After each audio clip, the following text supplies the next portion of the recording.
Hey, Connor, you know what one of the most amazing things that happened in the scientific community after the COVID pandemic was?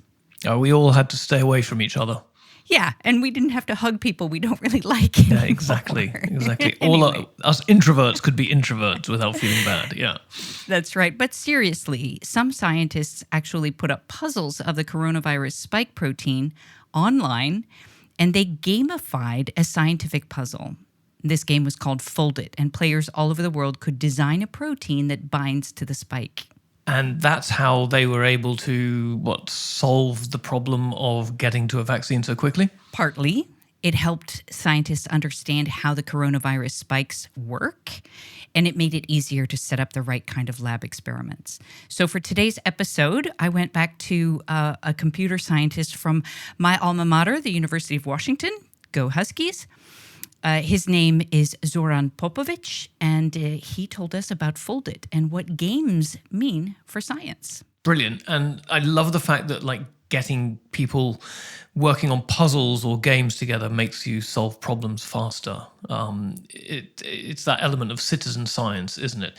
And that's what Helen Spears uses. And I spoke to her. She's the biomedical research lead at Zooniverse, which is one of the largest platforms for people-powered research in the world. And she and I talked about the different projects that they've got going.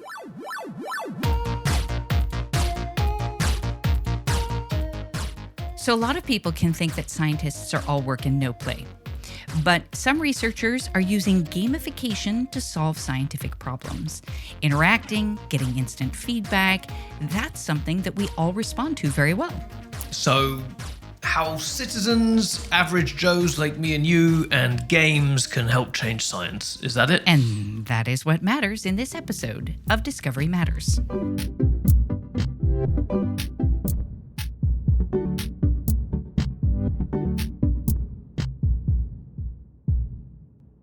So, Dodie, tell me about the folding of the protein again and the coronavirus spike. Well, how about Zoran tells us about that? We issued a number of different puzzles where we were posing the particular proteins that could have a direct impact on how COVID can be neutralized.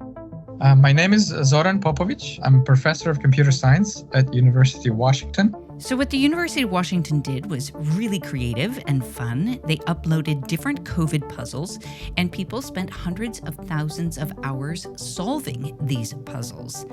And then these users proposed new structures for the protein spikes, which were then tested in a laboratory to confirm if they actually worked. So in many ways, kind of Foldit is serving as the initial starting ground for a lot of the lab experiments, which of course are a lot more expensive. So if you could figure out how to explore a smaller space rather than everything, that's a big win for a laboratory, and that's exactly what Foldit is trying to do.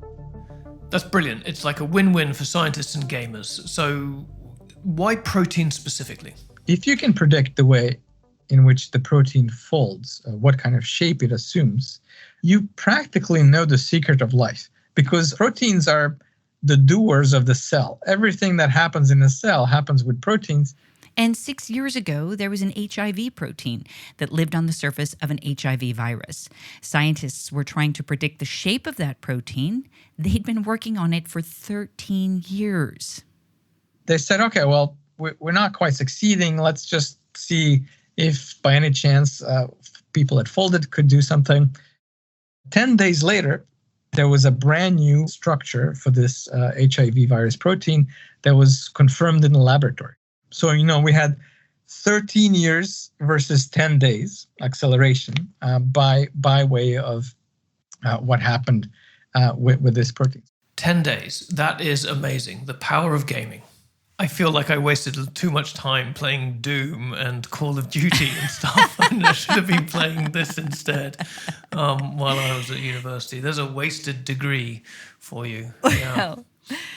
Well, and there's more to it. Zoran described another game they've created at the UW called MOSAK, the Brain Builder. Some of the exciting things for neuroscience now is that we're looking into a number of different neuropathies. So basically figuring out, Alzheimer's disease and many other kind of diseases that have to do with the deterioration of neural structures. In MOSAK, you build models of brain cells, which in turn helps neuroscientists understand different neural structures in the brain. So the players trace and classify different neurons in a three-dimensional space. We're basically applying MOSAK towards really understanding what is the reason, cause, and structure of those kinds of diseases. And so not just trying to reconstruct neurons, but really help sort of understanding what it means for an aging brain to sort of deteriorate it, and how that can be addressed once we understand the mechanisms of it. So Foldit and discovering the protein structure in like 10 days instead of 13 years, that relied on collaboration. Does MOSAK rely on collaboration as well? Absolutely. It's like a massive multiplayer online game, like World of Warcraft or Fortnite, which I never played, but people talk about it. Missing out there, yeah. But these, in these games, your interactions with other gamers is teaching you different ways of playing. Allowing people to collaborate and review each other's work so that there is kind of an interplay between neuron reconstructors from all over the world and research scientists who basically in real time provide feedback of this part looks reasonable, this part is a little bit suspicious. Something that the scientists should see is reconstructions that many people agree on. So there has to be some kind of consensus built into the game. And I think this makes an awful lot of common sense. The reason Zoran wanted to get into gamification is because he believes it will change the way we teach and engage with science.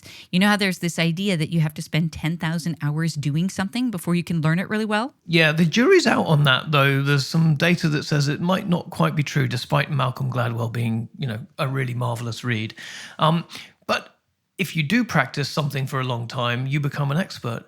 I wonder whether it isn't more about the gaming mentality of wanting to beat the final boss. So every time you fail, you just go again. That's how gamers think. Well, where did this idea come from?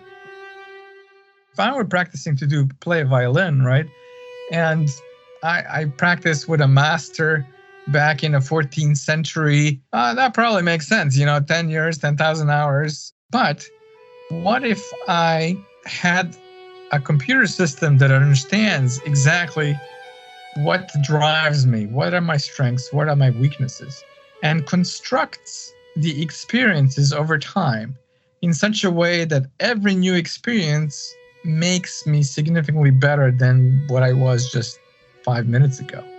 In that particular structure, I could become an expert hopefully a lot sooner. So the way we teach has been the same for so long, that teacher-student relationship and so on, that has been going on for centuries. But you're right, something happens in the brain when we play games. Zoran says that is something intrinsic in human structure and nature. To sort of be compelled to do things and to become better through rapid feedback and getting these slight jolts of endorphin every once in a while, where you're feeling good about partial accomplishment. In many ways, the game's a perfect vehicle for sort of this kind of rapid learning. So obviously, if you look at younger kids, they learn through small little games, whether it's, the toddler dropping the plate on the floor and seeing whether it breaks or not, or whatever. Everything is a little mini game, sometimes with more costly consequences than others.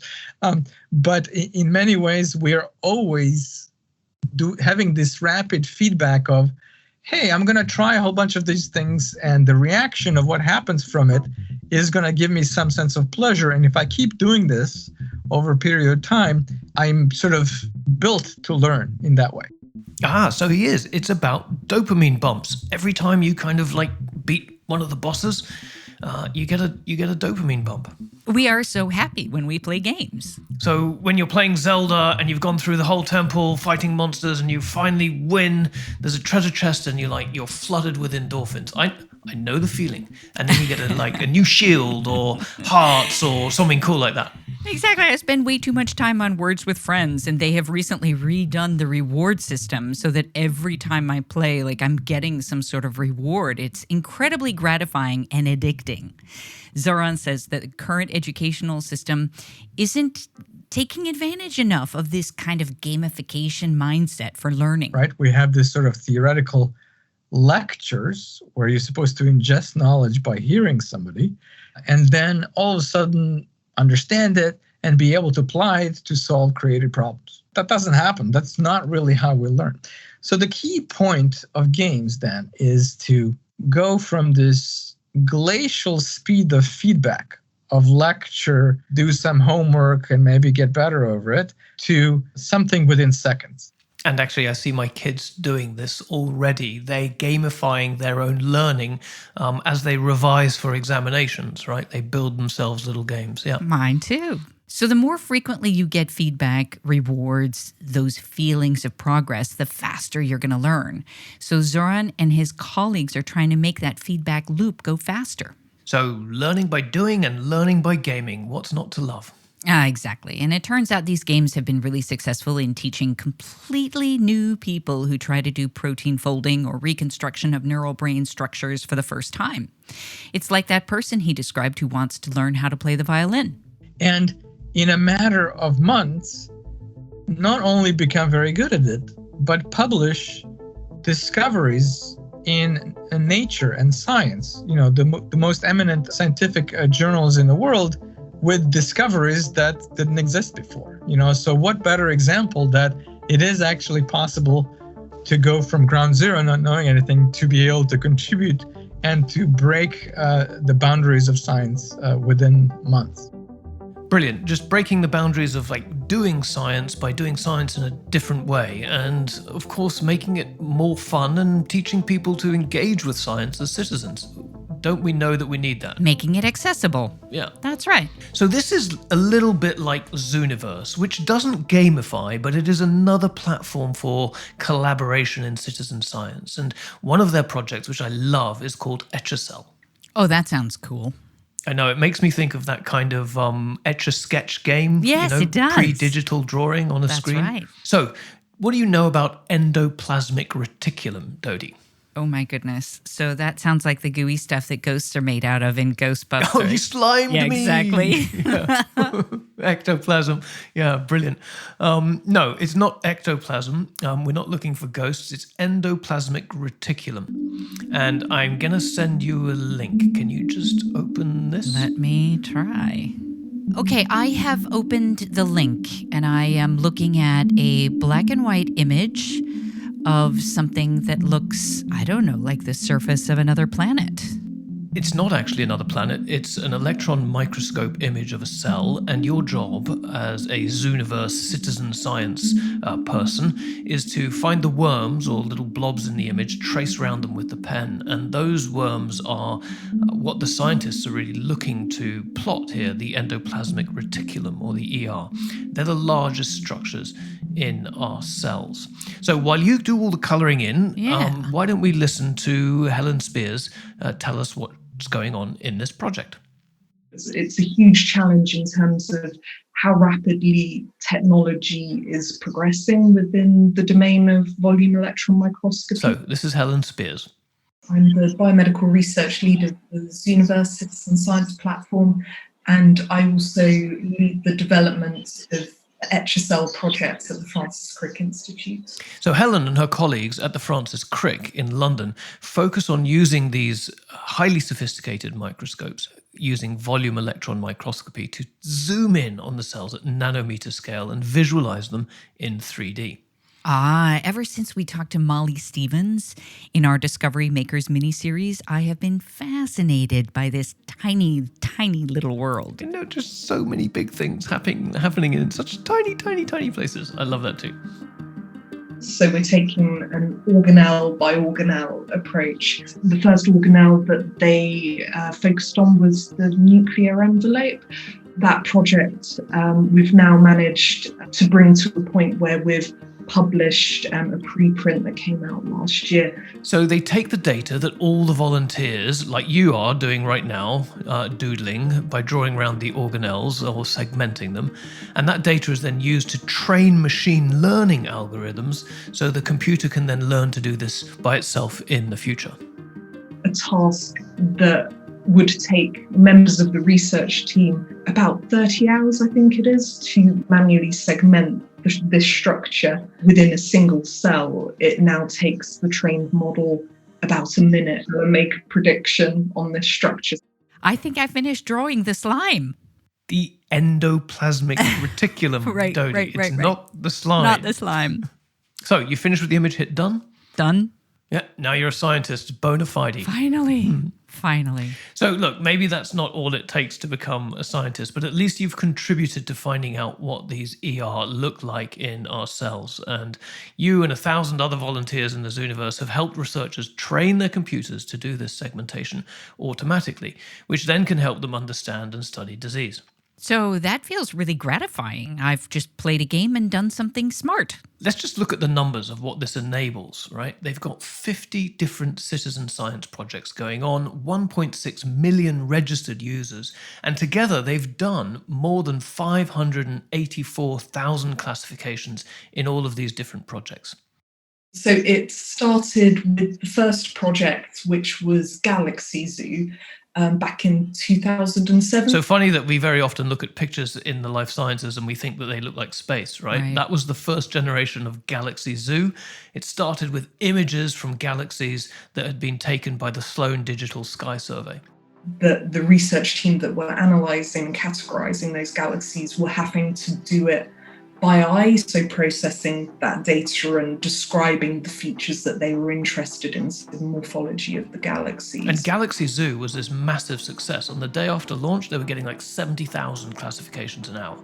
The result was that they produced the largest ever census of galaxies that have been produced. The Zooniverse projects aren't just about medicine and physics. They have a history, social sciences, nature observations, bird observations or species, biology, zoology, and so on. There's even a project about transcribing handwritten pages by Shakespeare. I mean, so I'm going to send you a link. Can you read what it says here? I am clicking on it. Shakespeare's World Talk. Oh my goodness, the handwriting is so beautiful. We don't write like this anymore. It's really swirly, and let me see if I can pick up some words. Hereof, John. That's about as far as I can get. This is difficult. It's madness, isn't it? It looks like it's like a mixture between sort of Arabic and hieroglyphics. And it's beautiful. And people actually can derive meaning from that.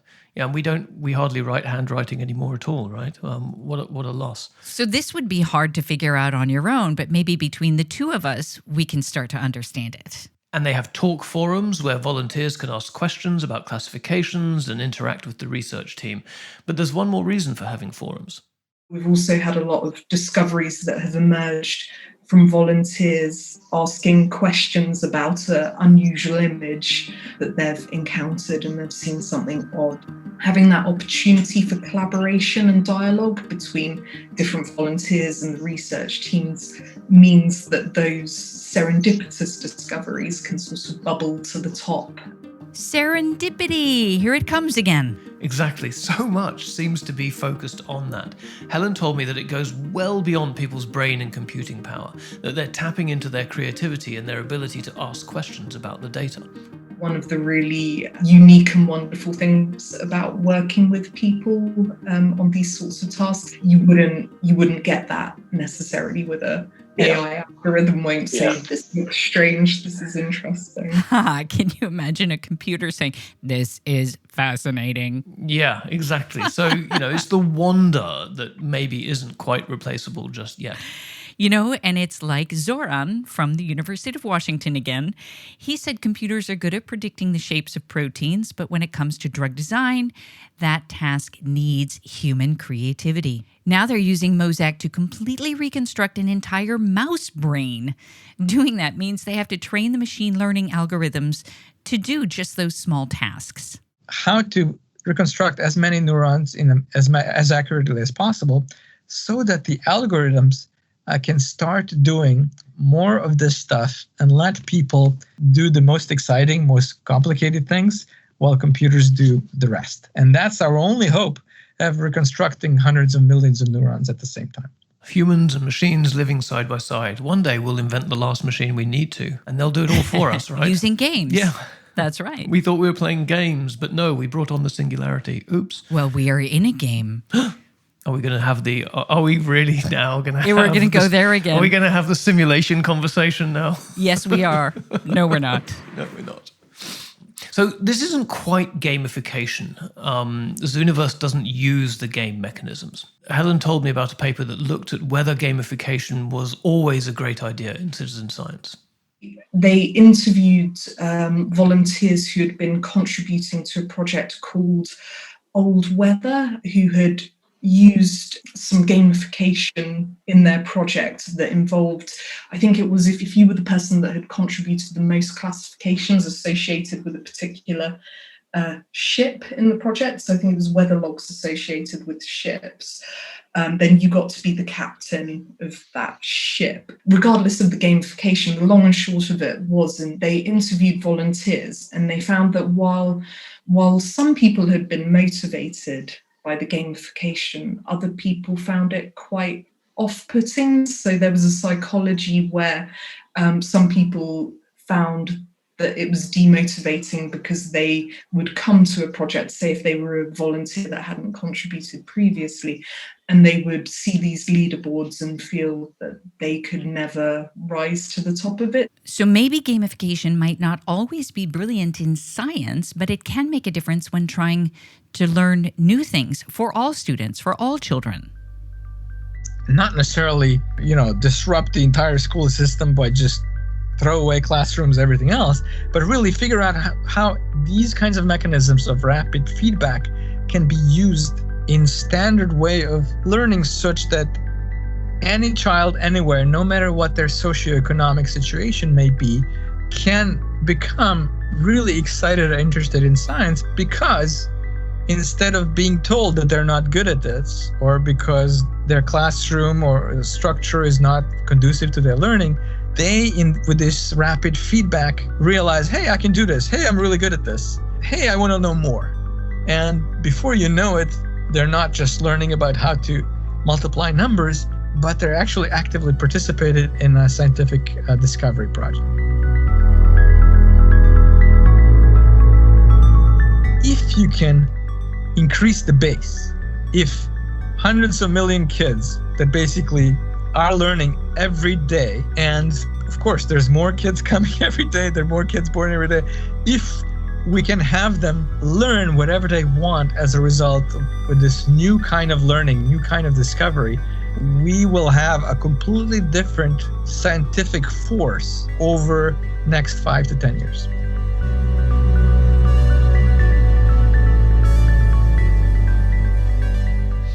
So gamification and citizen science, for me, are really important because it gets people more engaged in science, and the more people that are engaged in science, the more people understand the output of it. And we fight against these pernicious forces of anti-science thinking and conspiracy theories and so on. So it's really, really important. And you got to etch your first cell. I did. Every day is a school day. I have done something new and learned an awful lot, and I had fun, and I got that reward, ping, here's a reward. Absolutely. So a little bit of a dopamine bump, what can we say? So why don't you give us a little bit of a dopamine bump? Go and rate us wherever you are, wherever you cast your pods or pod your casts. Give us a rating, and we'll see you next time.